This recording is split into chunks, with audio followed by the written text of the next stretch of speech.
Bonsoir à tous, bienvenue dans votre journal. À la une ce soir, le Bibendum de Jouer les Tours en flammes hier soir, piquet de grève devant l'usine de Jouer les Tours aujourd'hui. Rien ne va plus chez Michelin, les négociations ne mènent nulle part et le conflit s'enlise. La musique pour soigner les vignes. Certains viticulteurs n'hésitent plus à s'en servir pour lutter contre les maladies de la vigne. Un phénomène qui prend de plus en plus d'ampleur chez nos viticulteurs. Et puis première journée de championnat et première défaite pour le TVB. Hier soir, il s'est incliné 3-7-1 face à Lyon. Manque de préparation, joueurs clés absents. Les Tourangeaux n'ont pas été bons hier soir. Bonsoir à tous. Le Bibendum de Jouer les Tours en flammes hier soir, un symbole inquiétant qui signe la rupture des négociations entre la direction et les salariés de Michelin. Piquet de grève devant l'usine de Jouer les Tours aujourd'hui et dialogue de sourds entre la direction et ses Michelin. Aucun accord sur le plan social qui concerne ces 526 salariés. Brian Bock. Un tas de cendres, voilà tout ce qui reste du Bibendum Michelin à l'entrée de l'usine de Jouer les Tours. Un symbole fort de la colère des salariés, toujours exaspérés par le plan social qui concerne 526 personnes. Ça fait 4 mois que ça dure. 4 mois qu'on attend des réponses parce qu'on ne sait pas ce qu'on va devenir. On ne sait pas ce qu'on va faire de nous. Moi j'ai 54 ans, 36 ans de boîte, ça fait mal au cœur. J'ai pas envie de déménager, je ne sais pas ce que je vais faire. Accompagnement de fin de carrière, pré-retraite, reclassement interne et possibilité de formation pour se reconvertir. Salariés et syndicats ne sont pas satisfaits des propositions de la direction. C'est en quelque sorte un dialogue de sourds. Ils demandent plus de négociations. Michelin a des propositions qui sont indécentes. En 2009, on avait un plan social basé sur le volontariat, avec un certain nombre de mesures d'accompagnement. Aujourd'hui, avec des licenciements à la clé, les mesures proposées sont inférieures à ce plan social. Toute la journée, les salariés Michelin ont brûlé des centaines de pneus devant l'usine. Ils demandent à voir le directeur pour négocier localement, sans succès. C'est pas possible, c'est pas possible. Là, ils viennent nous dire qu'ils vont nous rencontrer et c'est pas encore le Pifoot qui vient nous voir. Nous, aujourd'hui, on veut rencontrer le directeur. C'est très compliqué de rencontrer le directeur. Le directeur, on veut le rencontrer pour lui poser des questions concernant notre futur, parce que c'est important que le directeur du site de Tours s'exprime aussi devant les salariés de Jouer les Tours. Au terme de la journée, les salariés obtiennent de la direction 4 réunions de négociation à partir du 15 octobre prochain. Mais concrètement, aujourd'hui, aucun accord concernant le plan social n'a été trouvé. Les salariés de Michelin qui devraient à nouveau bloquer la rocade de Jouer les Tours demain matin entre 7h et 9h. Les négociations, elles devraient reprendre le 15 octobre. Municipal, à Saint-Pierre-des-Corps, le Parti communiste part en campagne. La sénatrice maire Marie-France Beaufils, qui se représente en 2014, met l'accent sur l'emploi, le logement et la petite enfance. Mais elle entend surtout faire participer les habitants de Saint-Pierre-des-Corps. On l'écoute avec Fabien Lemaître, secrétaire de section. Construire un projet municipal, on ne le construit pas pour soi-même ou pour les militants d'une formation politique, fût-elle celle à laquelle j'appartiens. Donc il nous semble logique et normal, et ça fait partie de la vie démocratique, que les corpos pétriciens participent à la construction de ces propositions pour l'avenir. Donc on met en place sous forme de réunion publique, mais c'est plus un atelier qu'on souhaite mettre en place sur 3 thématiques. L'économie et l'emploi, avec une réunion le 13 novembre, une autre le 27 novembre sur les thèmes énergie, environnement, avec à l'intérieur une déclinaison qualité de la vie, logement, espace vert, et une dernière le 6 décembre sur le thème éducation, culture et santé. Steven Barry est bientôt transféré à la Pitié-Salpêtrière à Paris. C'est en tout cas ce qu'a obtenu son nouvel avocat, maître Loïc Bussy. 25 ans, Steven Barry ne pèse plus que 35 kilos. Ce jeune homme, souvenez-vous, atteint de la maladie de Crohn, avait été condamné en appel à 20 ans de réclusion pour le meurtre d'une septuagénaire. 3 hectares de forêt abattus pour entretenir le lit du fleuve de la Loire, le plus long fleuve de France, entre le pont Napoléon et le pont de Saint-Côme. Depuis 3 semaines, les pelles mécaniques sont en action. Au total, 2000 mètres cubes de copeaux vont pouvoir être récupérés pour les espaces verts de la ville. Et la musique pour soigner les vignes, cela peut paraître étonnant et pourtant certains viticulteurs n'hésitent plus à lutter contre les maladies de la vigne telles que l'ESCA grâce à la musique. Un phénomène nouveau qui tend à convaincre de plus en plus d'indécis. Direction Vouvray ce soir avec Romain Delville. Depuis la fin du traitement par l'arsenic de soude pour des raisons sanitaires et environnementales, il y a une dizaine d'années, les SCA, une maladie du bois, fait des ravages dans les vignes de Touraine, tout particulièrement en période estivale. Le côté droit, il est mort.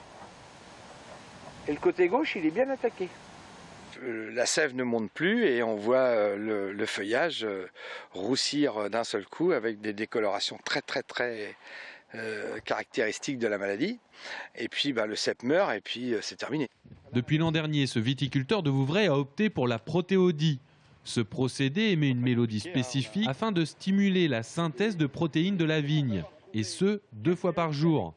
Sur l'exploitation d'Alexandre Montmousseau, 850 pieds sont morts l'an dernier, 150 cette année. Ça ne ressuscite pas, hein, mais des cèpes qui sont porteurs, il y a des cas qu'on n'arrive pas à expliquer parce que il y en a pour qui il n'y a pas de rémission, puis d'autres il y a une rémission. Donc. Mystère donc et espérance pour le viticulteur qui exploite 21 hectares. L'expérience sur d'autres exploitations viticoles, notamment dans le Loir-et-Cher, a porté ses fruits au fil des années. Le champignon ne tue que 1% de la production au bout de 5 ans. On a beaucoup moins de morts constatées et on a, en revanche, j'ai le sentiment qu'on a plus de sujets qui sont partiellement atteints. C'est-à-dire qu'il y a souvent un côté de la souche qui est atteint et l'autre qui ne l'est pas. D'autres secteurs agricoles, comme le maraîchage ou l'élevage, utilisent cette technologie avec encore plus de succès. Et dans l'exploitation Château-Gaudrel, les protéines n'ont pas fini de chanter. Et on passe à l'actualité sportive. Une victoire, une défaite. L'ADA s'est brillamment imposée face à Rueil, 77-75. Et après 2 défaites à l'extérieur, c'était une belle victoire hier soir au Palais des Sports. L'ADA 10e du classement après 3 journées. Première journée de championnat et première défaite pour le TVB en revanche. Hier soir, il s'est incliné 3-7-1 face à Lyon. Manque de préparation, joueurs clés absents. Les Tourangeaux n'ont pas été bons hier soir. Romain Delville et Florent Carrière. Le TVB rate son entrée en championnat et Lyon ne s'est pas laissé prier pour en profiter.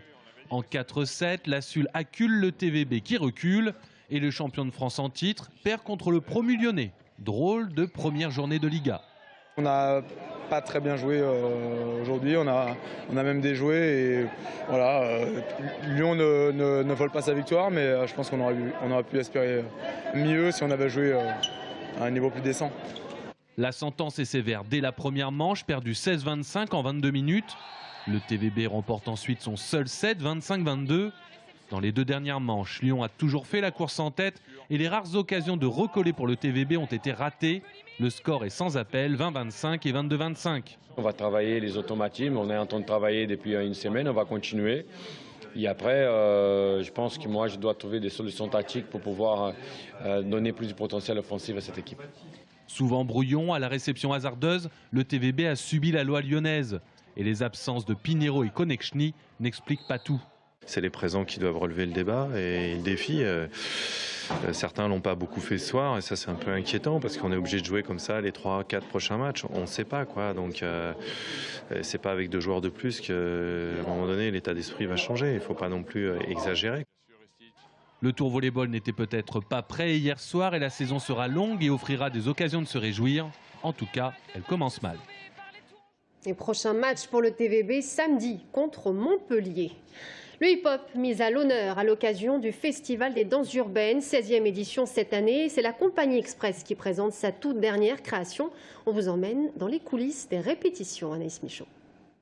1, 2, 3 et 4, 5, 2, 3 et 4. Voilà. Les répétitions s'enchaînent comme les mouvements à un rythme effréné. On est loin du Bronx et de la danse où la tête flirte avec l'asphalte. Mais à jouer les tours dans la salle de danse de la MJC, il s'agit bien de hip-hop. Les danseuses de la compagnie Express travaillent sur la dernière création d'Abder Zakoumi, FTT. Là, sur FTT, forme tout terrain, en fait, c'est une pièce qui explique un peu l'évolution de la danse hip-hop dans un premier temps, puis ensuite l'évolution de l'écriture chorégraphique. On commence d'abord par des musiques dites old school, donc voilà, avec d'abord une musique funk, ensuite une musique électro, puis ensuite une musique un peu plus house, et puis on part après sur autre chose, sur la création musicale. Donc voilà, sur des morceaux que j'ai créés ou que d'autres ont créés. Et on travaille dessus, une musique un peu plus contemporaine. Un spectacle retraçant l'évolution du hip-hop. Quoi de plus approprié pour ces 16e rencontres de danse urbaine? Un show esthétique mêlant performance physique et dimension didactique. Une création à la fois pointue et grand public, tout à l'image du festival. Le festival, c'est un véritable moment de rencontre, d'échange. Voilà, il se passe beaucoup de choses, c'est très familial, c'est un festival qui plaît aux danseurs, mais également à tout public, même si on n'aime pas la danse et si on ne connaît pas la danse. En général, quand on repart du festival, on aime la danse, voilà, tout simplement. Et puis, il se passe beaucoup de choses, vraiment beaucoup de choses. Il y a beaucoup de poésie, beaucoup d'émotions, beaucoup de performances. Il y en a vraiment pour tous les goûts. FTT sera présenté au public ce jeudi à la salle Télème lors de 2 représentations, 14h30 et 20h30. Le festival, lui, se prolongera jusqu'au 15 octobre, avec au programme spectacle, battle, ateliers, performances et même concerts et cinéma.